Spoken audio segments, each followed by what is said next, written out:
beautiful, beautiful.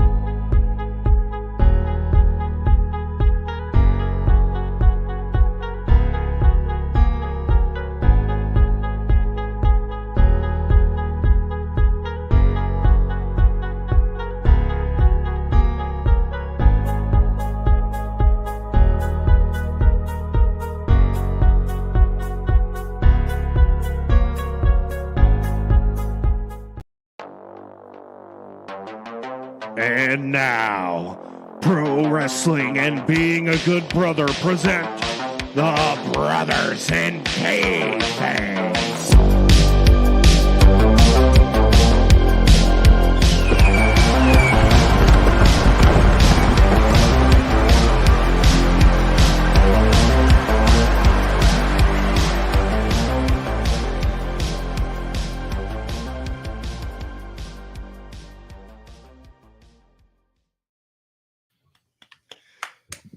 And we are live from the broken throne of Cody Rhodes that has been left out in the garbage by AEW. I am one of your brothers in kayfabe, one of your co-hosts of this lovely podcast, and we are here for the season 3 finale.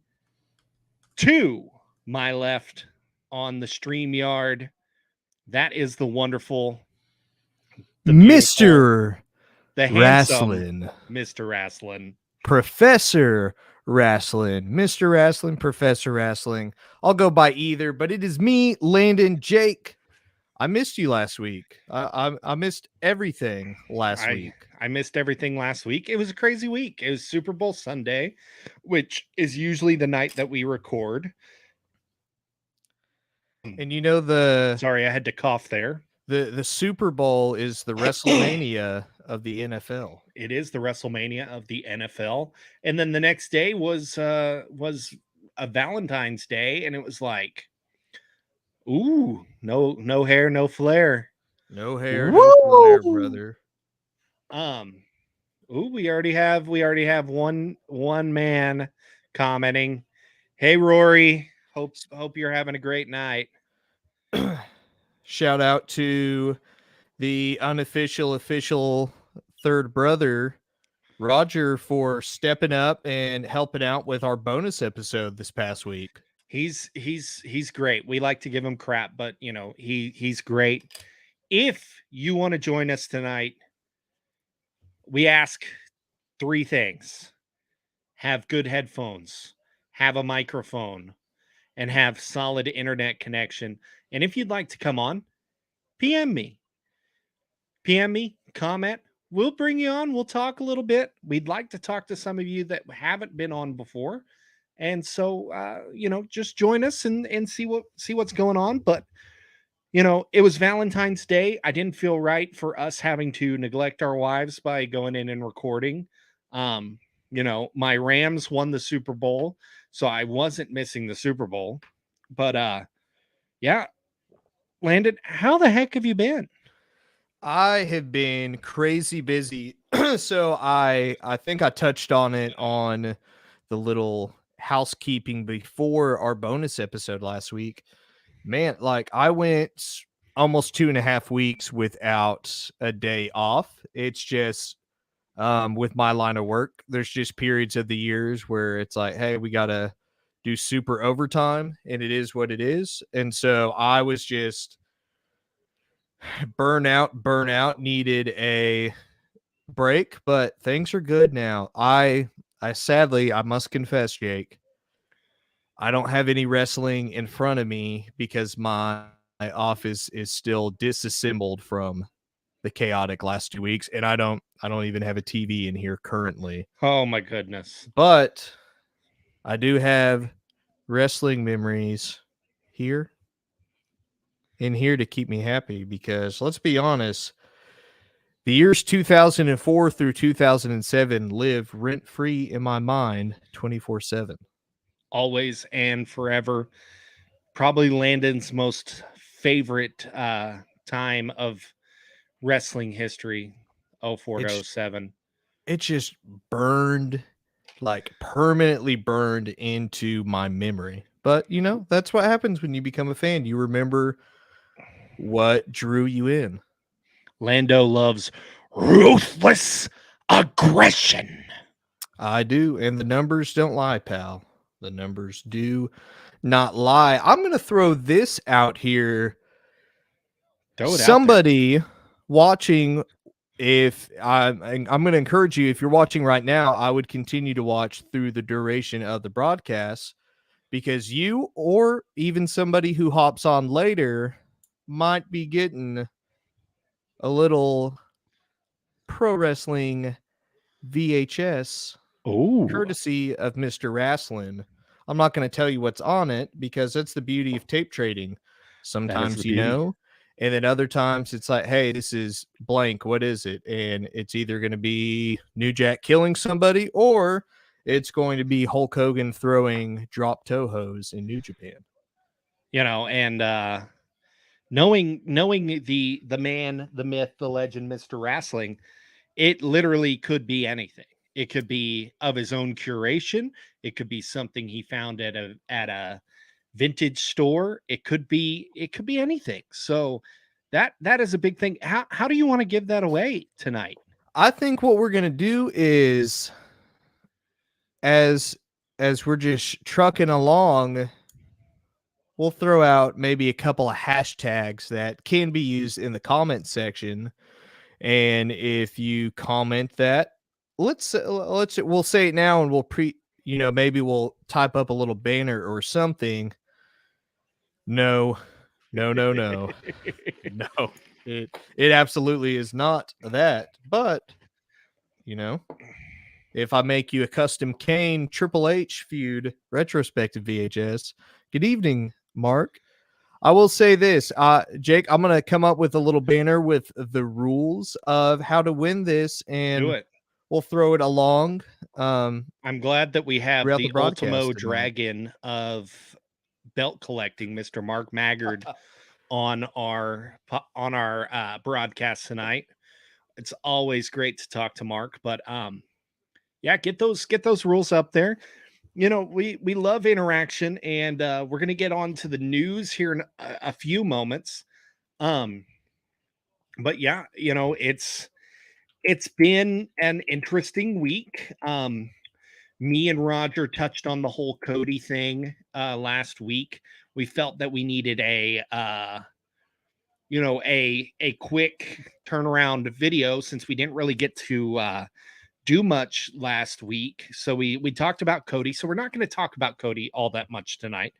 But I do want to talk a little bit about some news that broke today. And that is AJ Styles has signed a new multi-year WWE deal. Yeah. I mean, this went live just maybe an hour ago, 2 hours ago. The read receipt on that, it looks like it was about an hour ago that I saw it break. I know I was at work earlier, so probably 2 to 3 hours ago. But What's crazy about that is it's a contract extension. His contract isn't right. officially up yet. He's just re-upping it before it's even done. And what's crazy is the contract he's currently on, he was very clear in saying that would be the last contract in wrestling he signs before he retires. And so now he's extended that even Yeah. more so. He's very much said that, like, once he signs the next contract, that's it. Like, that's going to be the last one he signs. So it's very interesting to see this. It's huge news. The people that think that this is barely news, that's huge news. I mean, they've even said themselves that WWE has that, he's worth every dime that they're giving him. And supposedly he's getting the Big Show treatment in that he's getting his own bus. Hey, there So he goes. um, it just shows how internally they feel about AJ Styles, and deservedly so. He's one of the top 3 wrestlers in the world, I would say. Um, and he's definitely a Mount Rushmore contender as far as wrestlers all time. So he deserves it. I'm very happy that he's getting it. My selfish self would want him to go uh, to AEW or back to New Japan or something. But hey, as long as they use him right, I'm Yeah. fine with it. And I I'm guilty of this too, but a lot of people complain and say, "Man, like why is AJ in the tag team picture? Why is AJ not in the main event scene constantly?" But the truth is with the now 6 years, officially 6 years he's been in the WWE, I want to say it was either 60 or 70% of his time in the company in those 6 years has been as a champion, whether it's world champion, US champion, IC champion, or tag team champion. And not a lot of people can say Right. that the majority of their time in WWE was as a champion. Yeah. I mean, he's very few moments has he not held a belt of some kind. I mean, and everyone thought, him coming to WWE, he wasn't going to get used the way he should. And then he comes out there and has literally lit the whole Fed on fire, and it's just been great. I'm so happy that he's signed. I know that we don't have many years left with AJ. So I just want him to be somewhere where he's respected. And he's definitely respected in WWE. He's one of the elder statesmen there. And I'm excited. I'm excited to see what he does next. I'm pulling up the stats for WWE. He's while you're pulling that up, I'll say this, like he is a perfect veteran to have in WWE because he can wrestle the TV style, he can wrestle the live show style. He knows what to do when the camera's on and when the camera's not. And it's just like we bring it up a lot, or at least I bring it up a lot. AJ versus Roman back in 2016, like that was the Yeah. first time. Obviously, Roman had been pushed for about 3 years to be the top guy, but those matches with AJ in spring of 2016 was the first time I was like, oh no, like, hey, Roman, it's not that they're just pushing him, it's that Roman actually has what it takes to be in a top position like that. Right. And obviously now it's, we're seeing the fruit of that. I would like to see that revisited with Roman now that AJ's going to be around. Like, hey, maybe after Mania we see AJ versus Roman again. I I'd love wouldn't that. mind it. I'd love that. I think it would, and I think it would work very well. Um, they obviously have chemistry, and this time you're going to see it a little bit different than was last time. Um, he's one of those guys that hasn't really worked with heel Roman, so it's a good fresh feud to do. So I pull up the stats, and so he's been there since 2016. So what? That's uh Right, right about 6 years, 6 years. just a hair So over. in 6 years, he's won the WWE title twice. He has won the Intercontinental title once. He has won the United States Championship 3 times. He is a Raw Tag Team Champion once. He has a Slammy Award for the Boneyard match. He won the 2020 Intercontinental Championship tournament. He is the 32nd Triple Crown champion, which, if you don't know what the Triple Crown Championship, it is a person who has won the WWE Championship, the Intercontinental Championship, and the World Tag Team Championship. Now that counts as the Raw Tag Team Championship since that shares that lineage. And now under the current format, the uh he is the 15th Grand Slam champion and the 22nd overall. So that is tag team title, 2 of the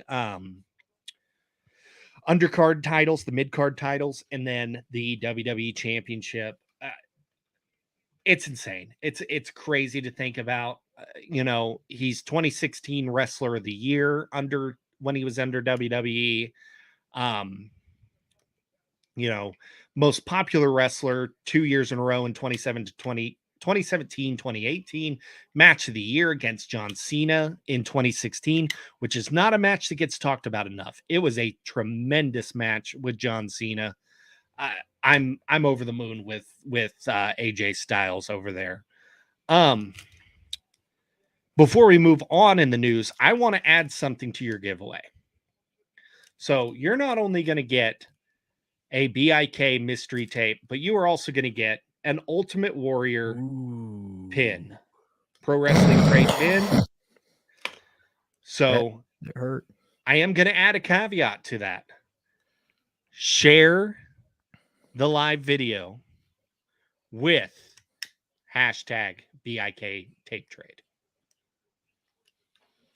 Honestly, and it would take more than just us. If at some point, if we have a BIK like legitimate tape traders thing going on, I wouldn't hate it. Some of you who are in our Facebook group have Wrestling Treasures on VHS and Betamax, so Oh yeah. Oh just, yeah. share the wealth. I'll share mine, you share I'd, yours.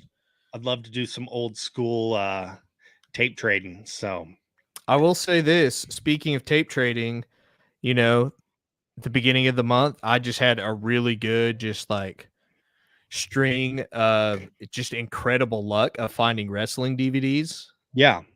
and that luck has run out because there was a sale this last week at one of the stores we go to often to find great DVDs, and it's like, man, okay, it's buy two get one. I'm gonna clean house, man. Nothing. Nothing. The Nothing. only thing I did see, and I didn't want to, I'm cheap, so I didn't want to pay the $20 for one DVD, but it was a High Spots DVD, 4-disc DVD, 13-hour shoot interview with Ric Flair. Oh my gosh. I'm kind of kicking myself for not getting it. I may just bite the bullet and go snag And it this week. where did you see that? This was at Vintage Stock, and Wow. like, and I was reading the bio on the back. He filmed it right when he left WWE in 2008 before going to TNA, and Yeah. just like legit a 13-hour shoot interview with Ric Flair. There's no telling what kind of stuff is on there. That's insane. That's crazy, man. So you can tell we like Ric Flair here.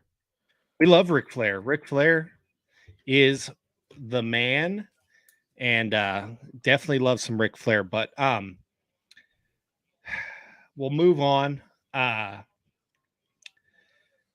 Drake Maverick was rehired by the company. Did you see this? I did. I was kind of surprised. As a backstage producer, which I mean, I don't see WWE doing much with him as a talent. So, it makes sense. I don't know. It's just he's back with them, and it's good for him. I'm glad Yeah. he's back. He deserves to have a job. So Yeah. I'm kind of surprised. I'm both surprised and not surprised that he took the job. Because, he's been fired twice from them. yeah, well, And now he's been hired. This is his third hiring in WWE, but your dream is your dream. And like he's so like I loved his stuff in TNA as Rockstar Spud. Like his stuff with EC3 was just incredible. Like he's one of those guys like you never have to even watch him in the ring to tell that he's money. And that's a rare quality to have. Oh yeah, definitely. I mean, he's a solid guy to have in your organization, and I think teaching people how to get over and have the charisma that Rockstar Spud and Drake Maverick has, I think it's a good pickup. I think it's great for their backstage.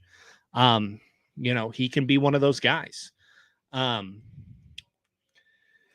Let's look. I'm looking down the dirt sheets. Oh, we have not gotten to talk about your new NWA World's Heavyweight Champion.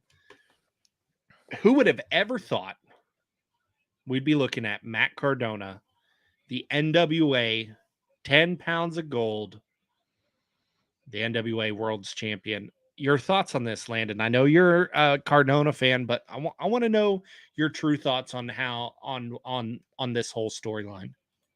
Yeah, I'm shocked just like everybody else. I think it's great. Um, because no offense to Impact and GCW, but winning titles there really doesn't mean anything. Well, let's just be real. It doesn't really carry a lot of weight. And you could kind of argue that nowadays the NWA title doesn't carry as much weight, but at the end of the day, it's still the NWA title. It's the Right. 10 pounds of gold, you know. That's Ric Flair's belt. That's Dusty Rhodes' belt. Like Yeah. Kerry Von Erich held that belt. Like, And I'm going to get a little controversial here. I know not everybody is a fan. I saw a lot of hate about about Cardona winning the belt, and you posted the poll of should he re-leather the belt to have a purple strap, or should he make it a spinner belt, and just the backlash. But that's a reaction. Um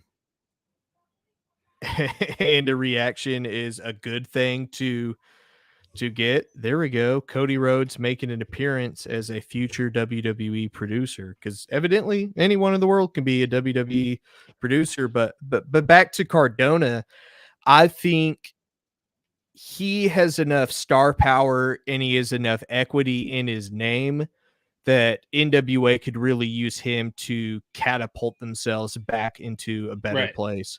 right, Because let's be real, NWA was great until they got rid of Cornette, and then COVID came right up immediately after that, and you just see, you know, a tank in the storylines. AEW absolutely gutted the NWA Power roster, and NWA really didn't do anything. Every now and then, Nick Aldis would defend the title, and I'm a Nick Aldis fan, but there's just not a lot of power in that name anymore. There's not a lot of well, equity, Cardona has said it himself. It's like, hey, like Nick Aldis doesn't just want his title back. He wants his career back. He wants some right. fame back. And there's some truth to that. I'm not saying Cardona is on the same level as Ric Flair or Harley Race or any of those guys like that. But what I am saying is, hey, here's your opportunity to get more eyes on your product, because as the great Eric Bischoff said, controversy creates cash. Right. And what's going to make old wrestling fans want to give their money to watch somebody get beat up than it being somebody who is tarnishing the legacy of the NWA? And so I'll say this, Jake, I would love to see Tim Storm come back and challenge Cardona. Let him be, the hero of the NWA once again. I agree. I think it would be great for guys like that to come in and challenge for the belt. I think right now one of the hottest people in the industry is Matt Cardona, and like you said, he may not carry the prestige that a Ric Flair does, but like he pushes the needle. You know, he's a guy that gets people to tune in, and that heel character that he's got now is absolutely tremendous. And you know, maybe one day we can get him on here to talk about it. I would love to be able to get a guy like that on here and talk about, the work he's put in for this.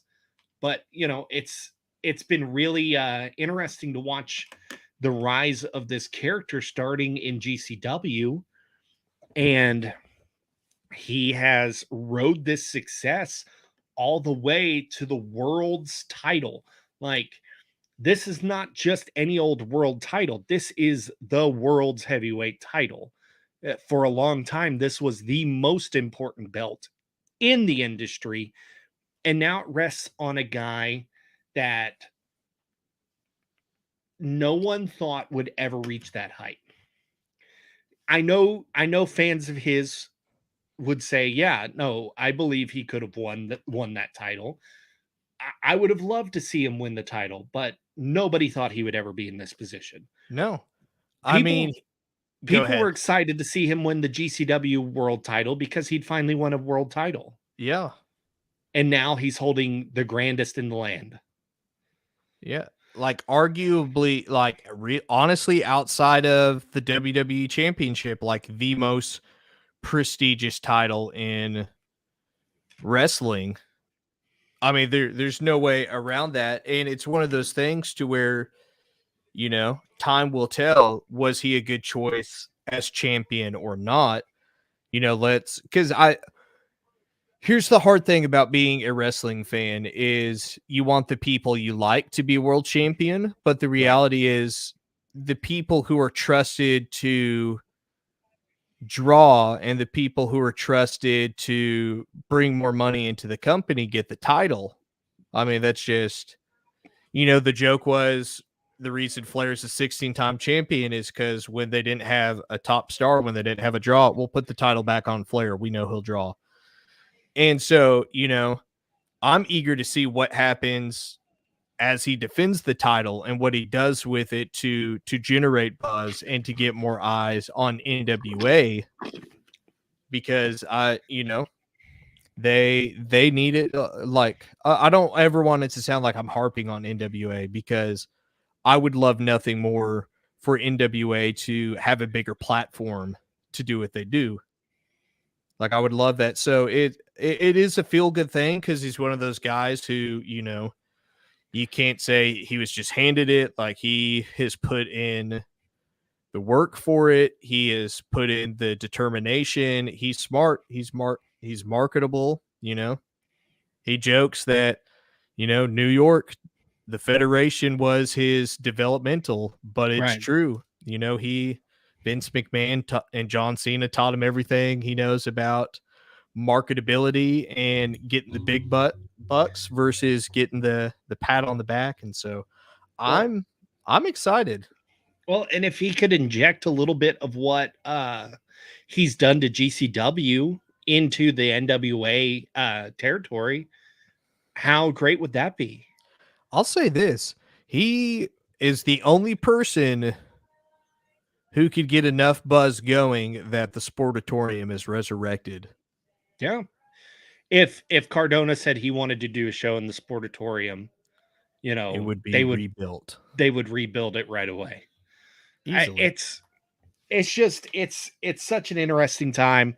I love what he's doing. The guy has remade himself by being himself. And you know, we're seeing a renaissance of his career, and I'm I couldn't be happier for the guy. And yes, I'm a fan of Cardona's. I will never say I'm not. But like, dude, how can you not be a fan of this heel character that he's got going? And I know, listen, I know that He's not a heel.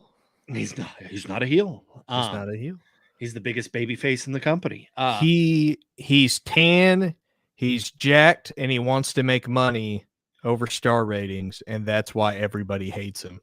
How great is it that in this character right now would be a top baby face in the New York territory, Right, exactly. but he is the most hated heel.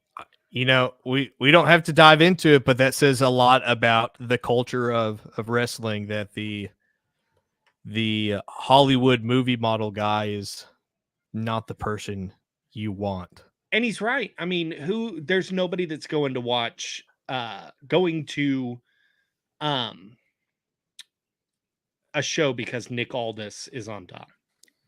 Not in It's true. 2022. No. If we're And talking about, that's nothing against Nick Aldis. It's, it's he's just the not truth. a top draw. It's like, Drew, it's not Drew's fault that his title reign was flat as WWE champion. He just happened to be the guy with the belt during COVID, and you know, instead of it working for him, it worked against him. Yeah, I mean it's insane. It's insane to think about, and I love it. I love what they're doing. I, I hope that he can spark a renaissance of the territory system, starting with NWA. And I think NWA could very easily take over the indie wrestling landscape by bringing out the territory system again. Mm-hmm. There's the West Coast territory, there's the Southwest territory, Oklahoma, New Mexico, Arkansas, and Texas. There's the Northeast territory, there's the Southeast territory. They could take over Yeah. and really make it meaningful again. And I think they've got the right money behind it. Mm-hmm. And I think the right decision is to have a guy like Matt Cardona on top who will make exactly, Mark. This is what I'm saying right here. He's the type of guy that puts butts in seats because those that love him, and those that hate him absolutely despise him. Yeah. And the more competition, the better product is going to be, and the better the wrestlers are going to be, because, hey, I may not be the top guy of WWE right now or AEW, but I'm going to be the top guy of this company. So guess what? Eyes are going to be watching me as their champion finishes their drawing power and finishes their success. Guess who's going to be the next one in line? I agree, Mark. It, Kayfabe is gone and won't be back for those that are just listening. But I believe the territory system will make wrestling more watchable. I'll say this: in the early 2000s, late 90s, early 2000s, because the NWA never died. It just got really, really weird for a little bit. And you had stuff like NWA Wildside and all these kind of things where, NWA, TNA. Yeah, like in 2000, 2001, you could see the NWA title in Oklahoma. Was it on a credible champion? No. Was it on a big star? No. It just wasn't that thing. You really didn't get much until, TNA and NWA start working together. You get, guys like Jeff Jarrett, guys like Sting, Kurt Angle, Ken Shamrock, Scott Hall, like all these people holding the NWA world title again. And so I think what they did in the late 90s, early 2000s of, hey, the NWA title, like people don't realize this, like Colt Cabana's an NWA world champion. Right. Like Adam Pearce is an NWA world champion. All these people were. Ron Killings is an NWA world champion. Like there weren't a ton of eyes on the product at this time because, at this time, WWF has conquered WCW and ECW. Like there's nothing close to it. But I think there's a lot of cool stuff that could happen of rebirth, have the NWA go back to being what it is, the National Wrestling Alliance, and you have all of these smaller territories working together, and you have someone like Cardona or Nick Aldis or whoever their champion is making the rounds in the network of different wrestling promotions. Not only are you improving that local scene, because I'll tell you, like, it takes a lot for me to go to a local show. A lot.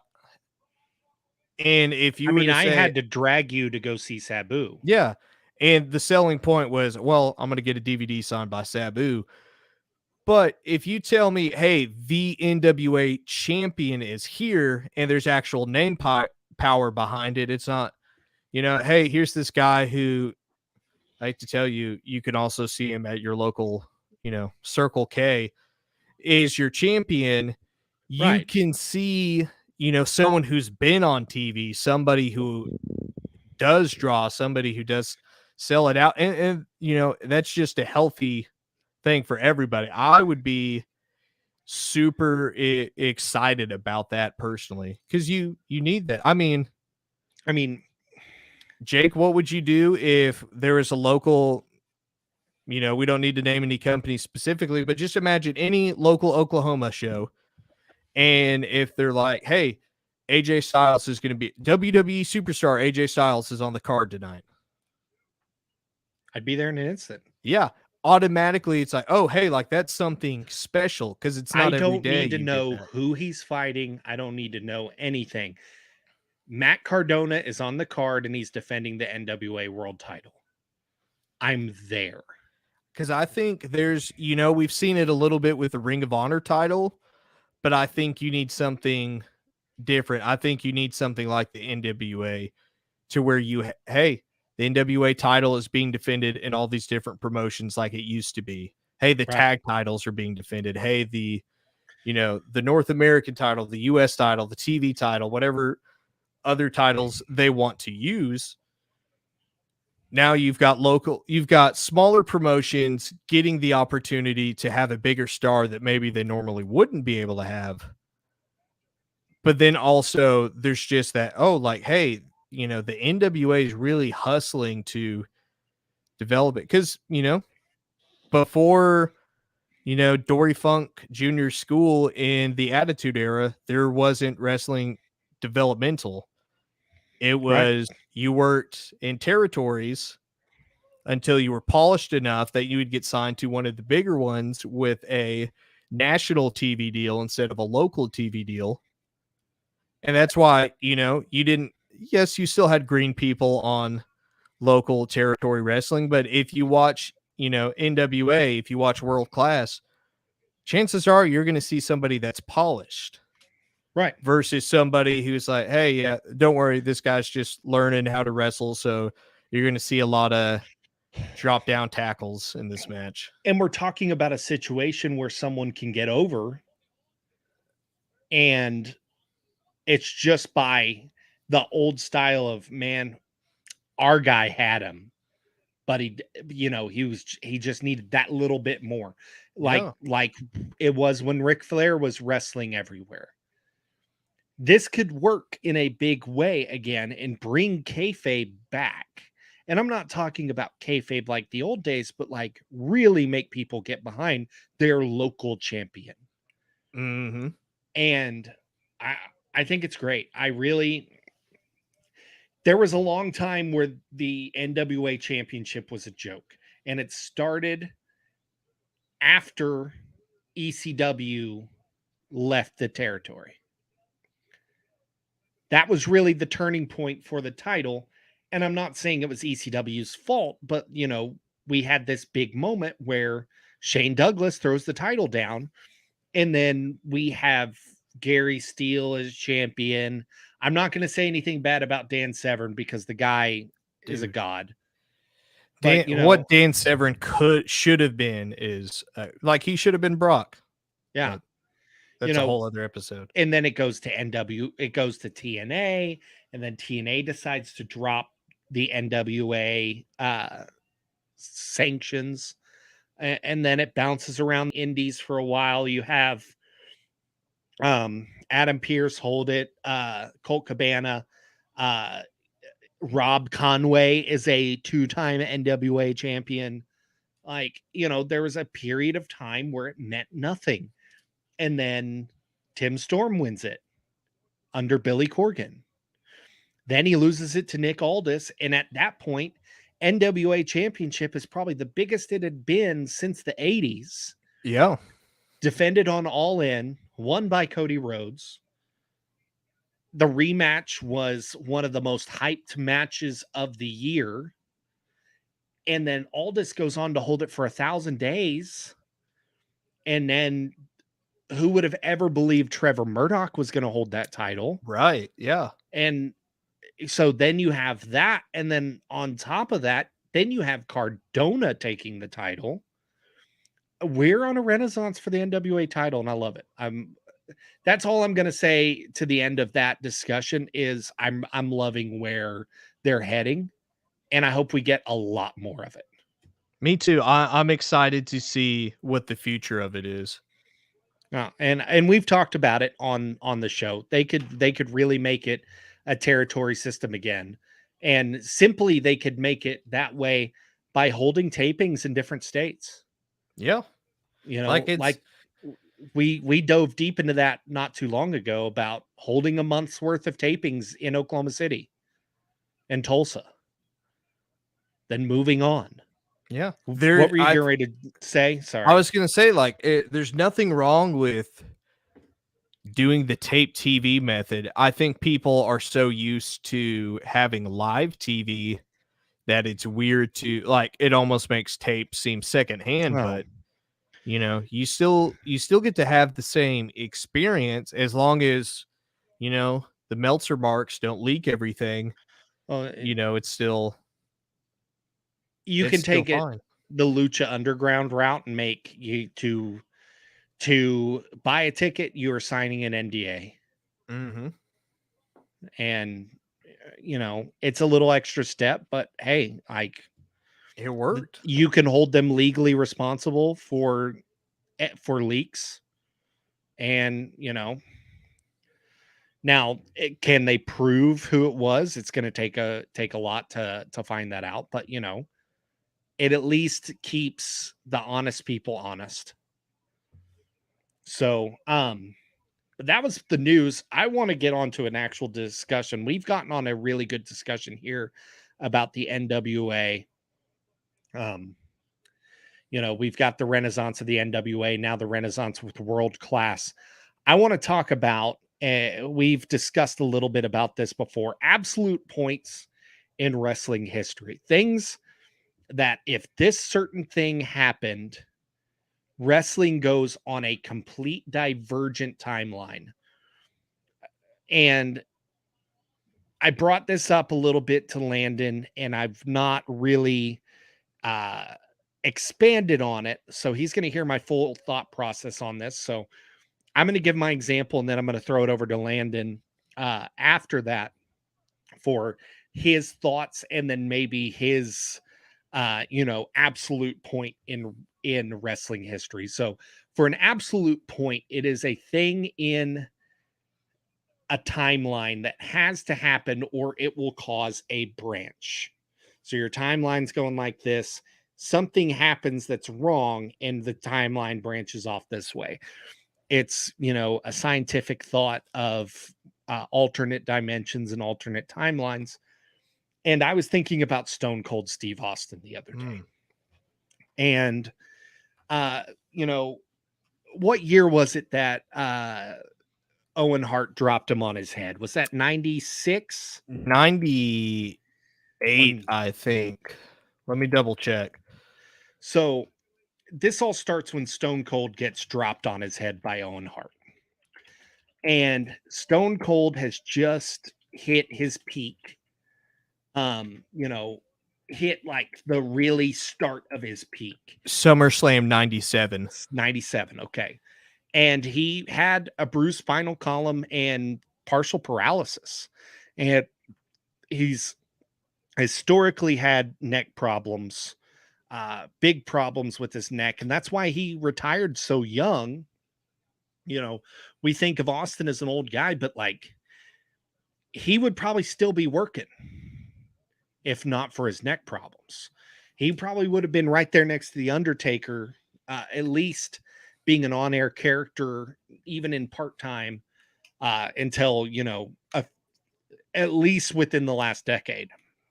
He might have lasted as long as like Shawn Michaels would have. Um, but so let's say this happens and Owen Hart drops him on his head, and Stone Cold in this universe does not come back from the injury. He Okay. retires. He takes the advice of the doctor and says, "I'm going home. I don't want to end up in a wheelchair." And he retires prematurely right before his crowning achievements as Stone Cold Steve Austin. This causes a divergency that changes wrestling forever. Mm. Stone Cold never becomes the biggest name in wrestling. So then, you know, let's say that opens up the door for Bret Hart to stay. So now, not only is the Attitude Era dead on arrival, but the screw job never happens. He never leaves. Bret never leaves for WCW. So we continue to get more of Bret and Shawn and Bret and whoever, Bret on top.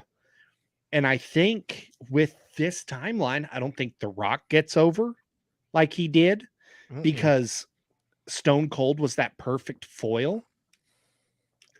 I think Mankind gets over to an extent. I think him and The Rock both get over to an extent, but not to the lengths that they were as a foil to Stone Cold. And then, we never get the Mr. McMahon character. Eventually, WCW wins the war because, they were the hottest thing in wrestling until Stone Cold became the biggest thing. And so then WCW wins the war, WWF goes out of business. And then I think WCW grossly mishandles the talent that could have gotten them to that next level going forward. And wrestling is never the same. We never get a TNA.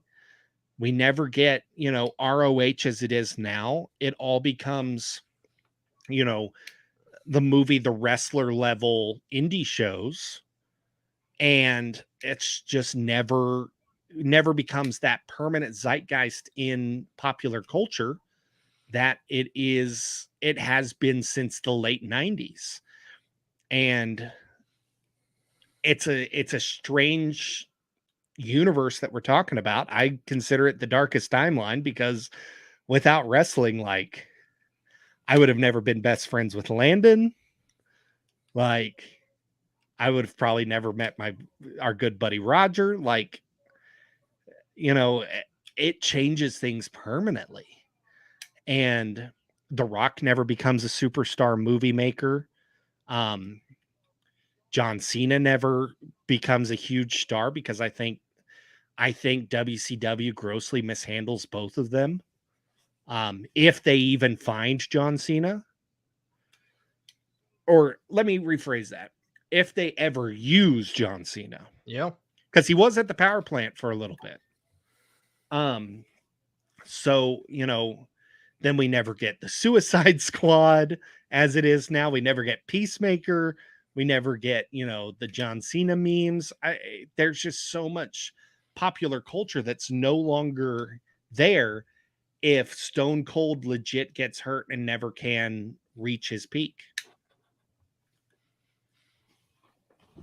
Yeah, like I'm glad you dove into that because that's something that we were like this far away from happening. Thank you all for coming to my TED Talk and your Ted Turner talk. And nobody thinks about, the huge ripple effects of if Stone Cold never wrestled again after SummerSlam 97. Right. Now, to kind of go off of that,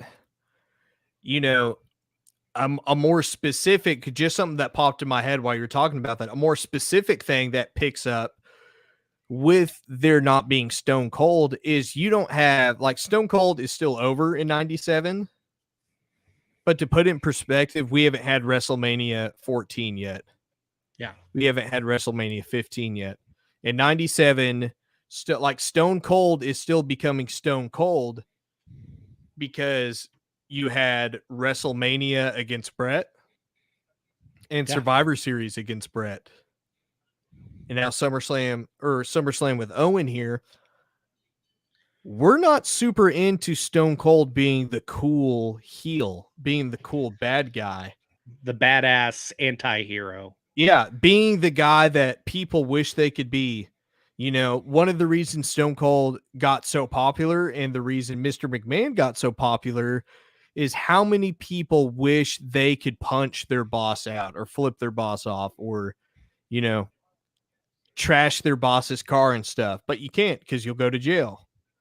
Like, there's all these things people wish they could do, and Stone Cold was the living embodiment of that, and people clung to that. Like, that set off like wildfire. If Right. Stone Cold never wrestles again after SummerSlam 97, you don't get that. Because guess what? The thing that really set Stone Cold off is shoving Mike Tyson in early 98. Yeah. And so that never happens. Mike Tyson, I would say, probably doesn't do anything with WWF, which doesn't get that many eyes on WWF. Right. And so there's all these crazy dynamics, but I think the biggest thing specifically is bad guys never become cool in wrestling. And you could say that's a good thing because then you still have true heels and baby faces. But also the ramifications is I don't think the NWO, I think the NWO still gets some momentum because they're, you know, they've already been going, but I don't think it's as amplified as it became. You know, NWO starts in 96. People think it's cool just because you've never seen anything like this, Right.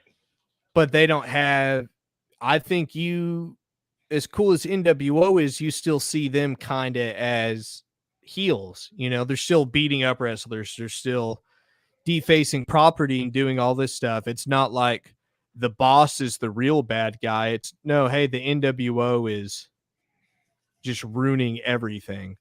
We want our champion to be the winner, and Right. the NWO keeps screwing them over. I think you still get that. I don't think you see near as many people marking out for the bad guys in the NWO. I don't think you see DX become as popular because you're not seeing the example of Austin set. Furthermore, without, because what people don't really want to acknowledge is there was a trifecta in the Attitude Era of Stone Cold, NWO, and DX making it cool to be the bad guys, making it cool to, you know, do things that aren't good, Right. to do things that are edgy and rebellious, and chaotic. You know, there's a lot of stuff in the Attitude Era that probably doesn't happen without Stone Cold being there. Well, and to even piggyback off of that, like another absolute point would be Hulk Hogan turning heel, and then you don't get the NWO, you don't get the Bullet Club, the Yeah. Elite. You Which, probably you know, don't end up having AEW. yeah. Like, Yeah, like that's a huge thing because honest, like between Hogan and Austin, those are the guys that made it cool to be a bad guy. right. You know, before then, bad guys, you wanted to slash their tires, you wanted to boo them, you wanted to see them lose. Now with those guys, it's like, dang, like I can't be mad at them because they're super cool, and I wish I could do the things they're doing. But like you said, I mean, people always argue, you know, DX is a ripoff of NWO. Well, yeah, because they were the trendsetters in that way. But like you said, Bullet Club especially is, let's call it what it is. It's an NWO ripoff. I Right. mean, especially with how big it got. I mean, people forget that Jeff Jarrett was in the Bullet Club for a hot minute. Right. Like, it's just one of those things. But it was, you know, the Young Bucks and Kenny Omega, um, and Cody, really, those four really capitalizing on making the Bullet Club something bigger than what it had been already, at least stateside, using that as a platform to get really good deals with Ring of Honor and New Japan. and using all that momentum to launch AEW. Right. Without that influence, I mean, the the Young Bucks, Gallows and Anderson, the Good Brothers. Like, let's take Bullet Club to its earliest inception of Gallows, Anderson, and Prince Devitt Right. throwing up two sweets. Why did they start throwing up two sweet? Because they all loved NWO growing up when they were younger. Exactly. You don't have that without Hogan. You don't have this rebellion kind of side being cool, heels being cool without Stone Cold, and without The Rock becoming what he does because of Stone Cold as a heel. And so it's just like it gets really dark really, really fast. I mean, we could be here in 2022 and WWE is still the only company. Right. It's just it's an interesting things to look back upon. You know, I'm trying to think of other absolute points in wrestling, but you know, it's interesting to look back on some of these things and think about the ripple effects as if they had decided to go a different way. Right. You know, maybe Vince never believes in Stone Cold the way that that you know the way that WCW thought about Stone Cold. You know, it's one of my favorite things to think about in wrestling, and I just wanted to share that part. You know, it's just it's so cool to think about, and like how drastically different the wrestling business would be. Right. There might not even be a wrestling business today if not for Stone Cold Steve Austin. Yeah. It's and you know, people and trust me, I've been in this place where like I'll fight tooth and nail saying Hulk Hogan's the greatest, biggest wrestler of all time. I'll fight tooth and nail that Bruno Sammartino was the biggest, greatest wrestler of all time, the highest drawing. There is literally nobody who comes even close drawing power wise as Stone Cold. Like from a financial standpoint, just not even close. The fact that in 2021, Stone Cold was either number 3 or number 4 highest merch sales for the company. Right. Dude's been retired. Next year will be 20 years he has been retired. Yeah. And it's like the shirt he came out with in 96 is still their greatest selling t-shirt of all time. And it's just And Vince didn't want to make the crazy. t-shirt Yeah. because It's just, heels don't have merch. and that's another thing. Like heels didn't have merch. He paved the way. He changed the business forever. Yeah. It's And undeniable. it's something that's not talked about enough. And you know, we always talk about Stone Cold, one of the greatest of all time. But like literally the ripple effects that happen if he does not reach the pinnacle. It's incredible to think about. Yeah, it's depressing to think about too. Um, do you have any absolutes that you can think of? I mean, I think we could fantasy book a lot of stuff. I don't think there's anything bigger um than Stone Cold taking over. But I mean, in a similar kind of way, you can talk about John Cena, you know, if John Cena never caught the momentum that he did. Yeah. Because it very like I mean, I love these guys like Batista and Triple H, Randy Orton, Edge, like those guys are still in that era with Cena. They're not seen as level in terms of merch sales, in terms of drawing power. Love him or hate him. Yeah, it's, you know, that's nothing against them. It's just, there's just a clear difference with stuff like that. You know, when Randy Orton's not on the card, they don't say Randy Orton will not be appearing tonight. If you would like a refund, come here. They say that with John Cena. They don't say that with anybody else. Right. It's one of those things.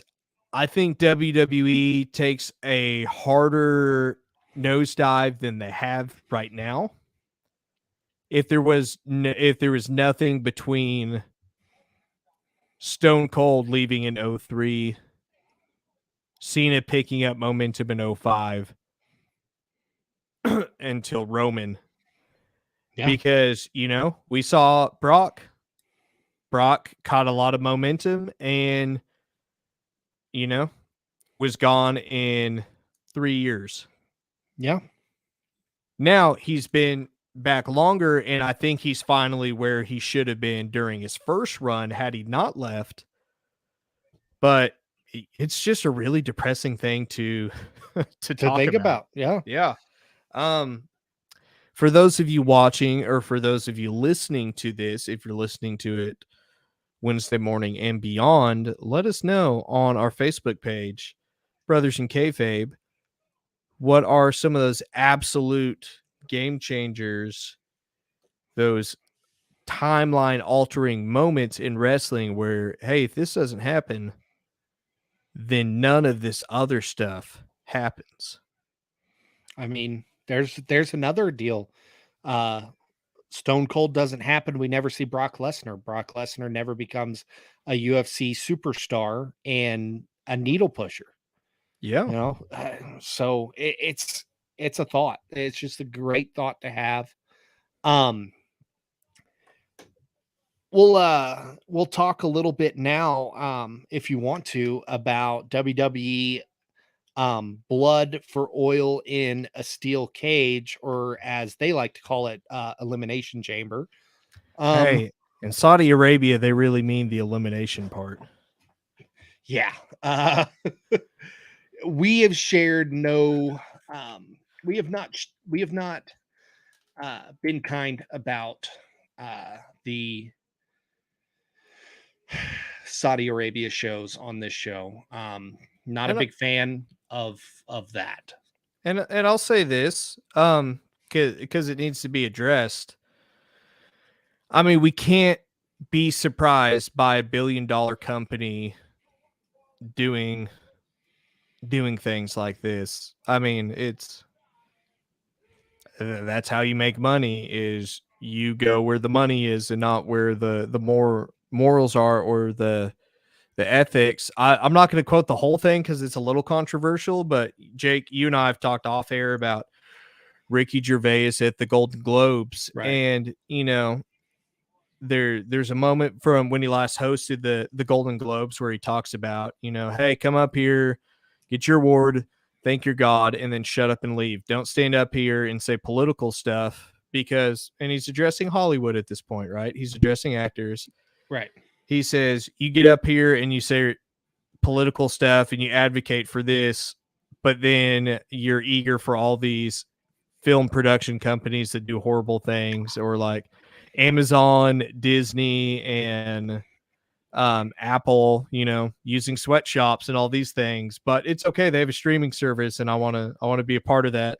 And Right. he says something. I'll go ahead and say it because it's related. He was like, if ISIS were to announce a streaming service, you guys would have your agents contact them so that you could be in their debut shows. And it's just one of the icky things about larger corporations is, they go where the money is, not where the positivity is, per se. And it gets even ickier when you have certain, during election time, it's always released like, oh, hey, like the CEOs of these companies supported these politicians. And it's like, man, like, I didn't need to know that. But that's what you do when you're in the $1 billion industry.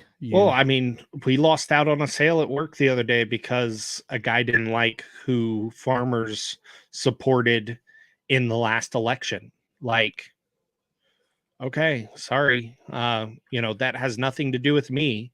yeah, But so they go to Saudi Arabia all the time, and it's I understand, but doesn't I mean it's not icky. it doesn't mean that it's not right, is so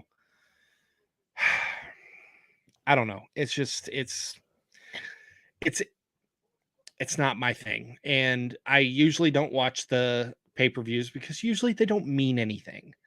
No, Um they're not canon. They're good shows. They're just not canon.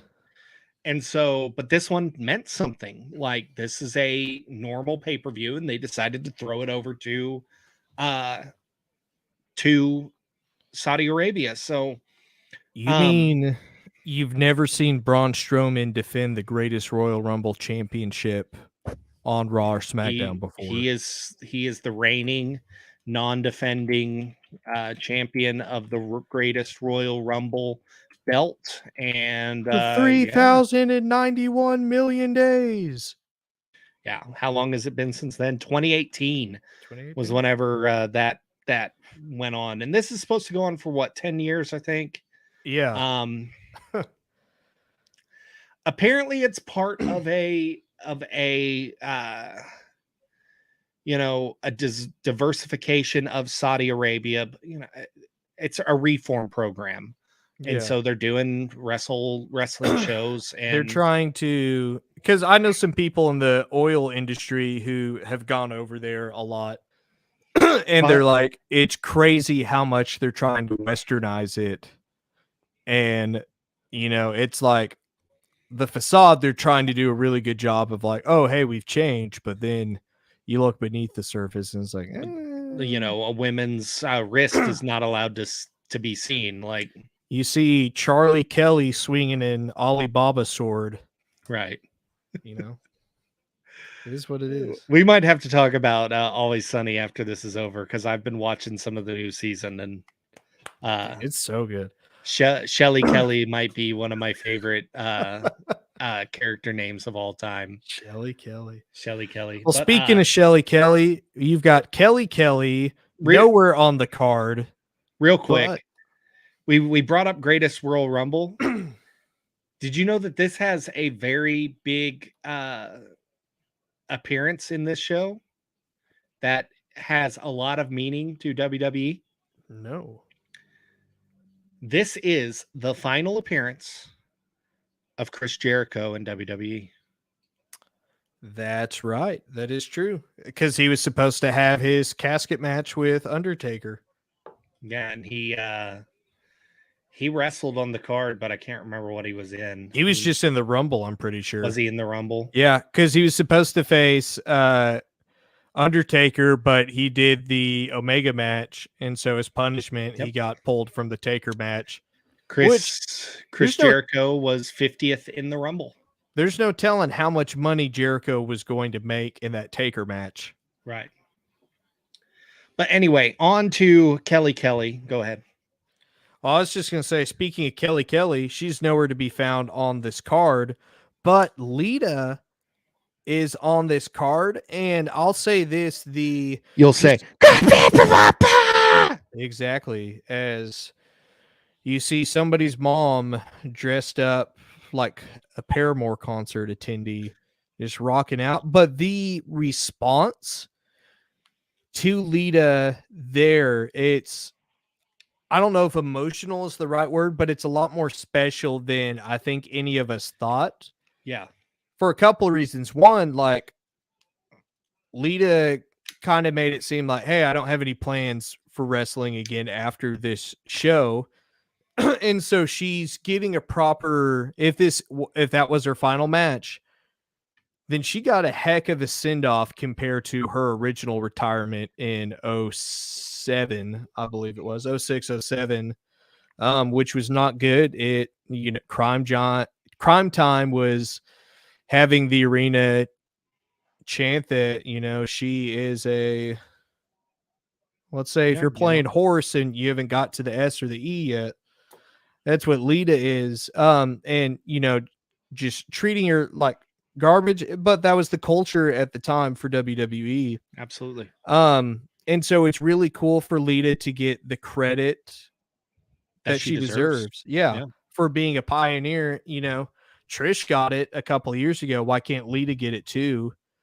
But also, I know for Lita herself, people are like, hey, why would you ever want to be on the card for anything related to Saudi Arabia? Because you're pretty outspoken about like women's rights and stuff. And she's like, no matter what bad stuff they do, it doesn't compare to the good I get to do by literally standing up to a Saudi Arabian government and performing Right. and getting to inspire the women and the little girls that are there and the ones that are getting to watch at home. She was like, they can't take that away.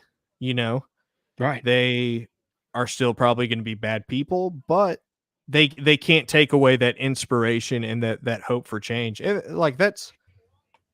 that's just cool because how many, I'm glad they get that because for guys, what we get in terms of that on the Saudi Arabia shows is Mansoor and Mustafa Well, Ali.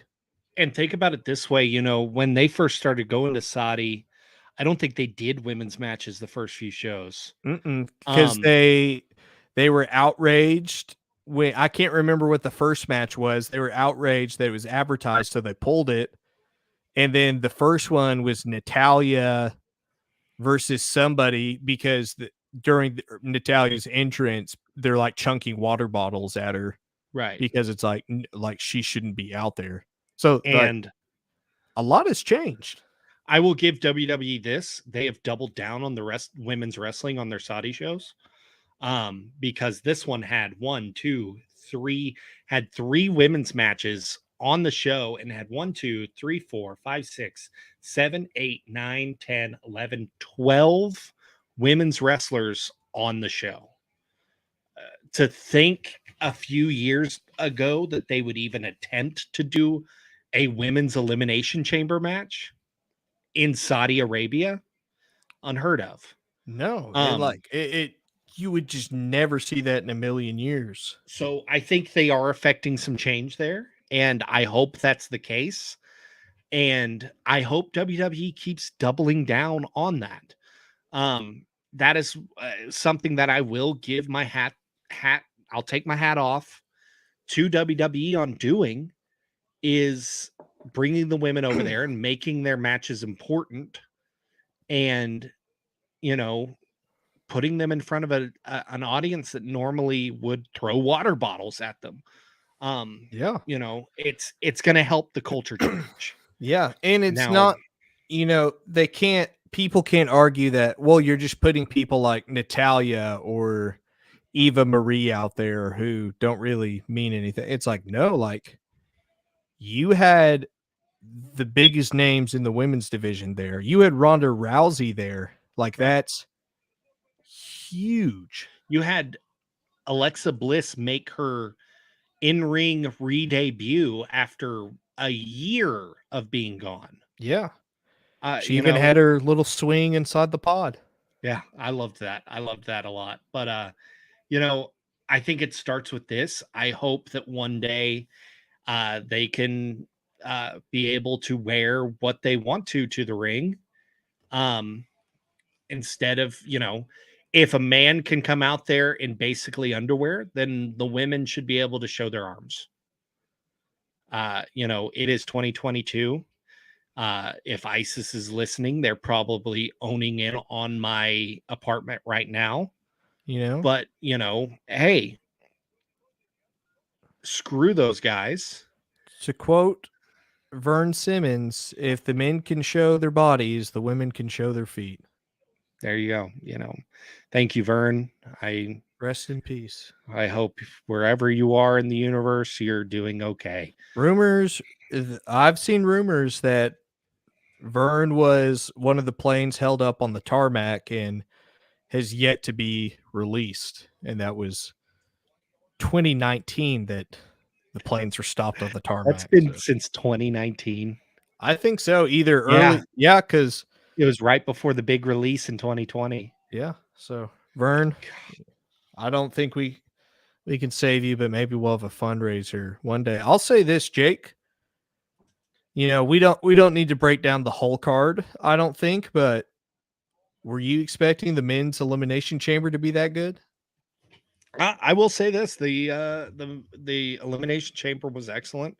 Um, I don't like uh Bobby Lashley getting basically taken out before he can even enter the match, but I understand if he is and was injured like they say he Yeah, is, I understand. because the rumor is he's got to have surgery and he's going to be out for 4 months. If that's true, it makes perfect sense. But if it's like, well, for creative purposes, we need Lashley out of there to lose the title, then that's just a horrible creative decision. And yeah, I hope that it was simply a fact that he got hurt after he won the title or while he won the title and that Mm-hmm. they have to pivot. And they had to pivot because Lashley doesn't even get to compete the match. They take him out of his pod. Yeah. That's a first. I've never Yeah. seen that happen. Which it's kind of weird because you would think they would have just not let him compete in the match. Like maybe at the beginning they say, due to concussion protocol, Bobby Lashley will not be competing in the chamber. Well, and I like that they use a real world term like that, like concussion protocol. Yeah. It makes it real. It makes it seem important. Um, it's amazing to think the match is probably one of the shorter elimination chamber matches ever. The longest participant was Austin Theory with 14 minutes and 55 seconds. Um, Brock Lesnar wins, having one of the coolest entrances into a elimination chamber that supposedly was unplanned. Landon, talk about it. That makes it so much cooler. Because here's, I at first when they redesigned the elimination chamber, I was against it because it's like, man, it seems like a wimpified version. Right. And I get it, like it shouldn't be a match where, hey, there's a good chance people who compete in this are going to have injuries, nagging injuries for the upcoming months. I get that. But also, that's kind of the appeal is like, hey, this is a dangerous match. Like this is a potentially career altering match. But I will say the redesign of the chamber is giving us some pretty cool spots. And one of those is Brock Lesnar realizing Bobby Lashley is now out of this match. And so Brock has no sense in, well, I don't have to wait Lashley's period, and I'm sure not going to wait my period to enter the match. I'm going to enter now. Right. And, we've talked about, how Brock is before, how his mind works on, hey, it doesn't necessarily matter what happens bell to bell. It just matters what the end result is. And so, of course, Brock realizing, oh, hey, like I don't need to wait in here because Lashley's out. I'm just going to go in now. What are they going to do? Stop the match? And it just kicks and punches his way out of his pod, yanks the door open, slides out, and everyone's like, wait, what is Brock doing? And if it wasn't planned, that makes it so much better because everyone's reaction is genuine to, wait, why is Brock out of his pod? And then he comes in and starts eliminating guys left and right. And here's why I love this so much, because I understand a lot of people are like, oh, cool, Brock just came in and buried half of the competitors in the match. Ladies and gentlemen, in the year 2003, a video game was released called SmackDown Here Comes the Pain with Brock Lesnar as the cover star. It was also the debut of the Elimination Chamber in video games. And what Brock Lesnar did, ladies and gentlemen, is he, before entering the match, filled up his finisher meter with unlimited finishers, entered the match at full health, hit finisher after finisher to eliminate guys left and right and pick up the scraps. Yeah. But Jake, that wasn't the only video game spot that happened. What else happened that we've never seen quite like a spot quite like this before? Go ahead. Brock Lesnar chases Austin Theory around the chamber, And there's nothing, I can't think of anything more terrifying than Brock Lesnar, who we just saw break out of the pod on his own, sprinting and chasing you around because people underestimate how fast Brock Lesnar is. Right. And there's the image of Austin Theory sliding between the pod and the ring post to get out of the way. And you're like, oh, yeah, because he's kind of skinny. He's smaller. He can do that. But then seeing Brock do the exact same thing is like, uh-oh. Like, it's My terrifying. favorite part of that was Austin Theory almost fitting through the chains and climbing out. He almost climbed out of the elimination chamber. Yeah. Because, of course, at the top, why wouldn't the chains be a little bit bigger? We don't need them to be as Mm-hmm. close up there. But So what happened when Austin Theory was up top and Brock went up top too? Brock caught him. As you don't run away from Brock. No. I think it was Joe Rogan that said, if Brock wants to do something to you, he is going to do it to you. So he catches Austin Theory. He F5s him from the top of the pod in one of the sickest video game spots of all time. Like, literally, here comes the pain in real life. Right. And there we are. We're off to the races. End of the match. We have a champions versus champions match at WrestleMania. For the first time ever. Now they're saying it's going to be a winner takes all match, which makes it even better. And yeah, I'm hyped. I'm hyped to see this match. I know a lot of people are yawning about it, but like, this is something that's never happened before, and this is a marquee matchup that is worthy of a WrestleMania. Yeah, like, there's literally nothing that could be more box office than world champion versus world champion, winner take all. And it's like you said, we've seen this match a lot, but the stakes have never been this high. The characters have never been this dynamic.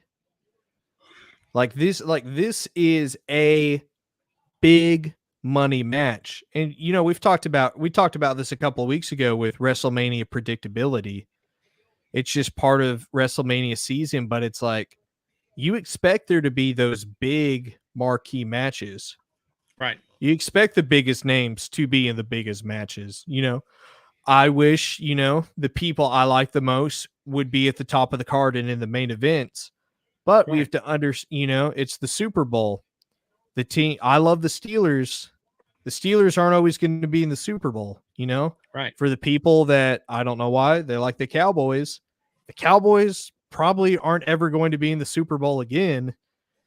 It's just one of those things to where it's like, the top of the top is there. The biggest names are there. The most money is going to be made there. Well, and like, I'm a Rams fan. They won the world championship this year. They won the Super Bowl. Do I expect them to win the Super Bowl next year? No. Do I want them to win the Super Bowl next year? Yes. Do I want them to be there? Yes. But just because I want it doesn't mean it's going to happen. Mm-hmm. So, I want the Oklahoma City Thunder to be contending for championships. Sorry, if you're a Thunder fan, they're not going to be contending for a championship anytime soon. I say this while I'm wearing an Oklahoma City Thunder hat. Like, it's just the facts. I want to see Edge win a title at WrestleMania again. It is probably not going to happen. Am I okay with that? Yeah. Does it make me a little sad? Yeah. But with the rumors that are flying that we might get to see Edge versus AJ Styles at WrestleMania this year. Oh, baby. I'll say this, and we only know a few matches that are 100% concrete, have been stated on WWE TV. I'm going to say this now. This might be the biggest WrestleMania in years. This might be the best card Well, in years. Vince is going to pull out all the stops. He is. It's the first full attendance WrestleMania in 2 years, 3 years since 2019. And you got to have all the big names, and that's why he's potentially bringing Stone Cold out of retirement. We're going to see Roman versus Brock for both titles. We're going to see Ronda freaking Rousey for the title. Like, I'm putting the hats off to Vince at this point. It's shaping up. It's shaping up to be a really good one. Like literally, this is going to be the biggest Mania since the last time they were in Dallas, because that was for me. So like I'll watch WrestleMania every year, Right. even if it kills me. And if the last 2 years, it's kind of been like, man, I wish I would have just watched a clip on YouTube. Right. But I will always watch it because it's WrestleMania, and because if there's going to be one good show that year, it's probably going to be that. But 2016, the last time they were in the Dallas, that was the last WrestleMania to me personally that felt like a WrestleMania.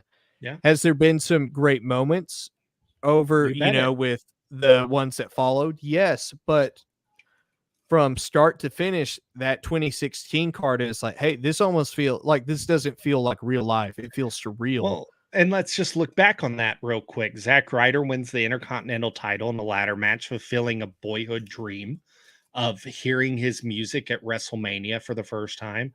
Chris Jericho defeats AJ Styles. That's a match that I never thought would ever happen. Right. You have the League of Nations versus the New Day, and after that match, Stone Cold, Shawn Michaels, and Mankind come down to beat up the heels.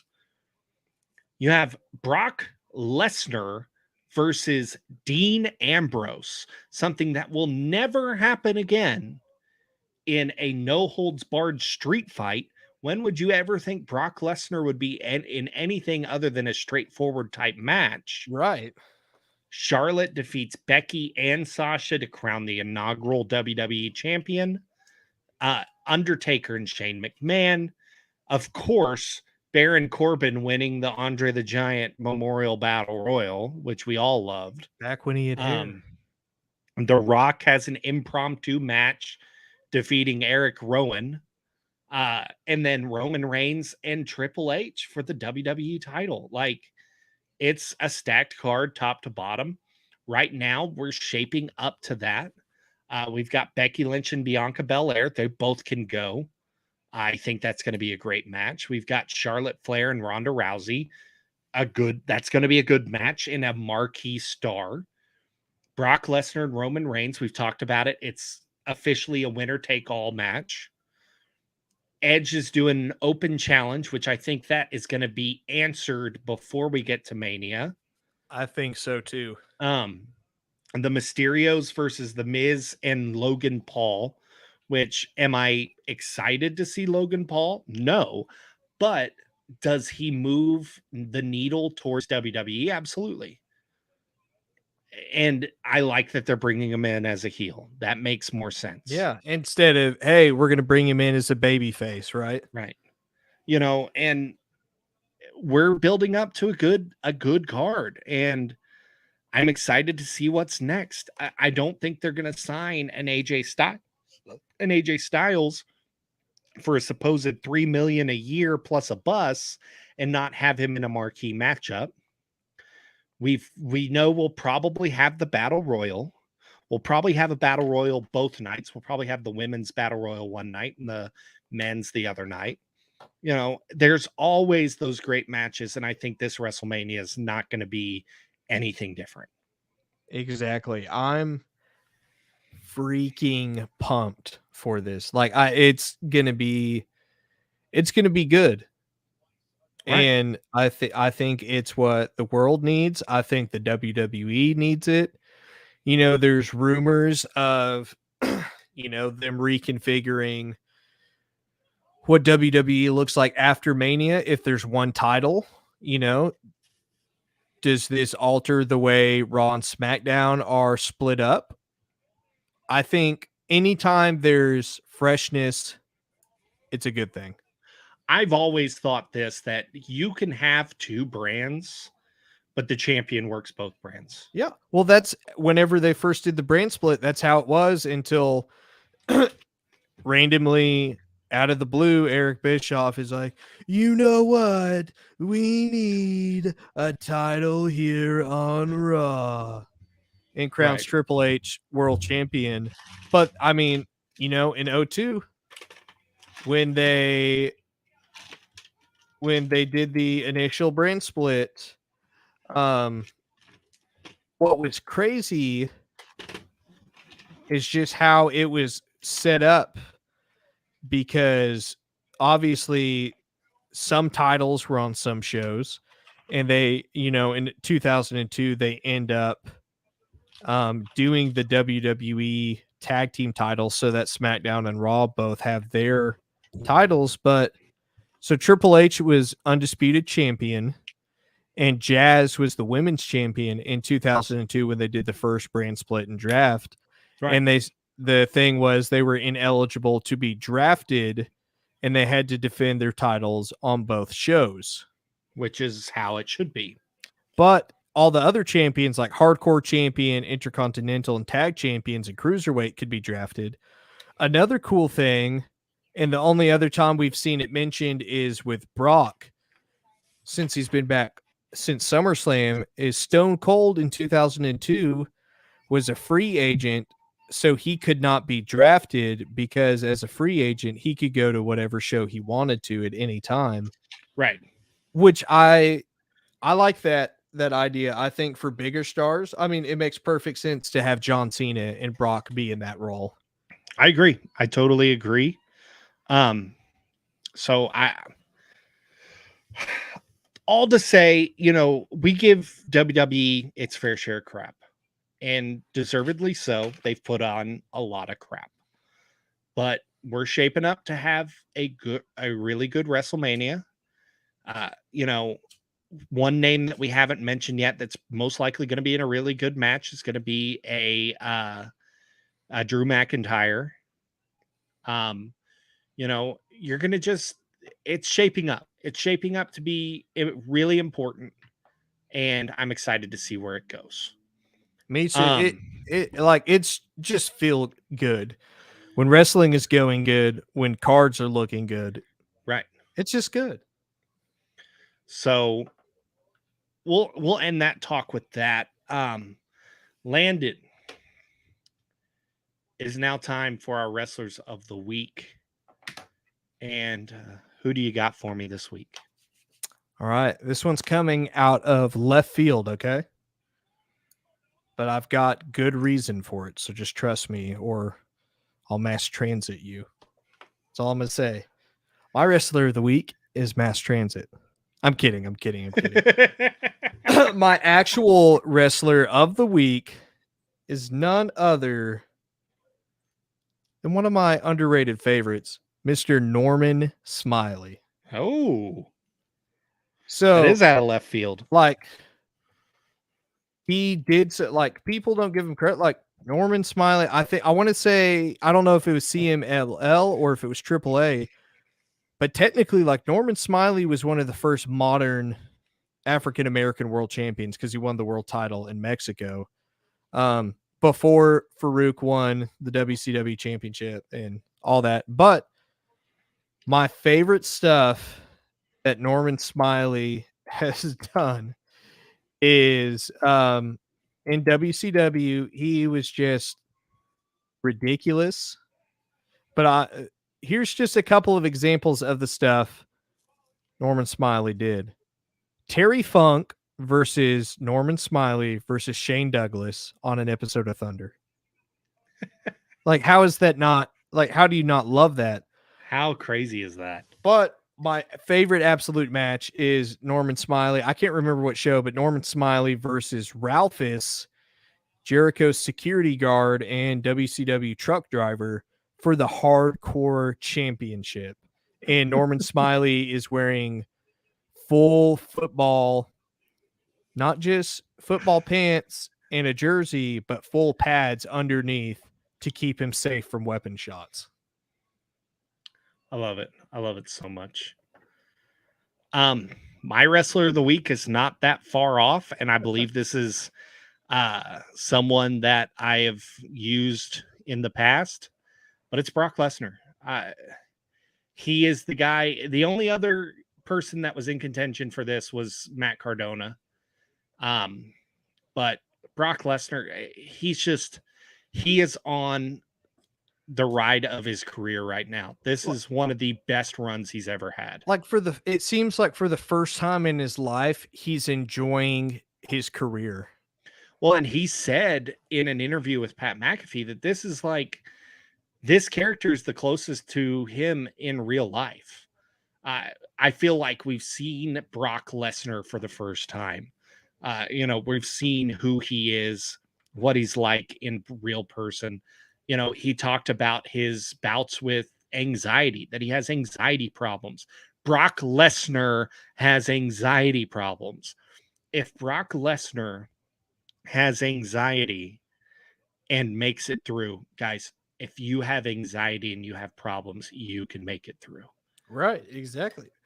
Man, And I hate to interrupt you, but the Pat McAfee interview with Brock, if you guys haven't listened to that, please listen to it. Like, Brock is just dropping truth bomb after truth bomb of just like, hey, this is like how his mind for business works. Telling guys, we're just setting up a death match over here. Telling guys, and setting off the pyro. Don't worry about you shouldn't even be thinking about what your next spot is until you've thought about how you're going to get people to the show, how you're going to bring money into the company. Just great. Like this. Who would have thought in 2022, 10 years after the night after WrestleMania, it'll be 10 years since Brock returned to WWE. Who would have thought 10 years into his return, we would get the very best Brock Lesnar we've ever gotten? Right. And I completely agree. He is on the best run of his career, my favorite run of his career, and I'm really excited to see what he keeps on doing.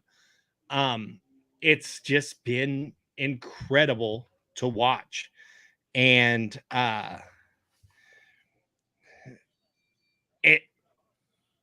it's just been insane. I love it. I love the character. I love that he's opening up and we're seeing the true Brock. I I can't say enough about the guy. You know how much I've groaned about Brock Lesnar coming back multiple times, and I'm excited. I'm excited to see him in this capacity. I'm really excited to see him at WrestleMania live and in person. And I will say this for my runner up for Wrestler of the Week as I'm watching his match, Matt Cardona. I'm excited that he is holding all the belts and he's going to win all the belts. I'm watching him and Jordan Grace battle for the Digital Media Championship at No Surrender 2022 right now. I can't say enough about him and Brock Lesnar. They're my two favorites in wrestling right now. And that's saying something because my literal favorite pro wrestler is the AEW champion right now. And he's not capturing me like Brock Lesnar and Matt Cardona is. Yeah. And that's just like, we say this all the time, like emotion over motion every time. And it's just like, man, there's just something like people clown on WWE for their entertainment, but man, when they hit a home run, they hit a home run. And same way with AEW, when they hit a home run, they hit a home run. And it's just one of those things. It's like I'm like, give me everything Ponytail Brock does. I'm glad Brock is not with with Paul Heyman anymore, because I want Brock to cut all the promos for the rest of his career. Exactly. So that's so good. Well, it's been a great show tonight. We've had some great discussion. next time you see us, I am pretty sure we're going to have some guests. We are working on a appearance from a man who is challenging for a major championship this week. I believe it's this next weekend. It might be the weekend after. So we'll be announcing that on Facebook soon. But Landon, where can the folks find you at home? You can find me wherever you find the Brothers in Kayfabe. Obviously, wherever you listen to this, listen to it, download it, subscribe, give us a like, give us a review, give us feedback. If you're not watching the video versions, watch the video versions either on Patreon or some of the ones that we've got up on YouTube. Follow us on TikTok as well. We've got some beautiful things that are just happening. I like, man, things are going good for BIK. Our listens are going down a little bit, but I believe in you guys. I think we can get them back up. But Jake, if you're okay with this, I would like to throw out a little bit of brothers homework for our fans, a match for everybody to watch this week, if that's okay. I forgot all about the homework. So if you haven't yet listened to our 2 episodes from last week, episode 65 is kind of a Valentine's Day special. And it's really just a synopsis, of a lot of things that happened in the Edge Matt Hardy Lita feud, which is timely because of Lita and Edge and Matt Hardy are still wrestling in 2022, which is insane. But just, what says I love you in Valentine's Day more than a horrible affair that was private, brought very, very publicly, and exploited for money? So that being said, go listen to that episode. But your homework for the week, live from Oklahoma City, Matt Hardy versus Edge in a steel cage match from Unforgiven 2005. It is the blow-off match of that feud. If you've not seen it, please, please, please go watch it because it is incredible. If you have not watched that pay-per-view, go watch it. It's a great pay-per-view top to bottom. So that is going to be my piggyback on that. Watch No Surrender 2022. It's been a great pay-per-view so far. Really enjoying the intergender match with Matt Cardona and Jordan Grace. Jordan Grace proving she can go time and time again. With that, you can find me on the Brothers in Kayfabe Facebook group. Find me on Twitter, Instagram, Facebook, wherever you want to talk. I want to talk to you. I want to bring you on the show. I want to go to a show with you. I want to watch a show with you. So join us. And in honor of one of our people that we have talked about today, take care, spike your hair. Let's hit it with the end of this one, guys. What do we do at the Brothers in Kayfabe podcast to send everybody home? We do a little bit of Too Sweet for life. We love you guys. We will see you in season 4. Without a doubt, he is the greatest mullet in professional wrestling. He is the Duke of the Dropkick, a master of the suplex, a man who has been in more bedrooms than Netflix, Amazon Prime, and Hulu combined. He is the best around. He is Johnny Cove. To check out more of Johnny Cove, follow his social media and pick up a shirt at ProWrestlingTees.com. And now, Pro Wrestling and Being a Good Brother present the Brothers in Kayfabe.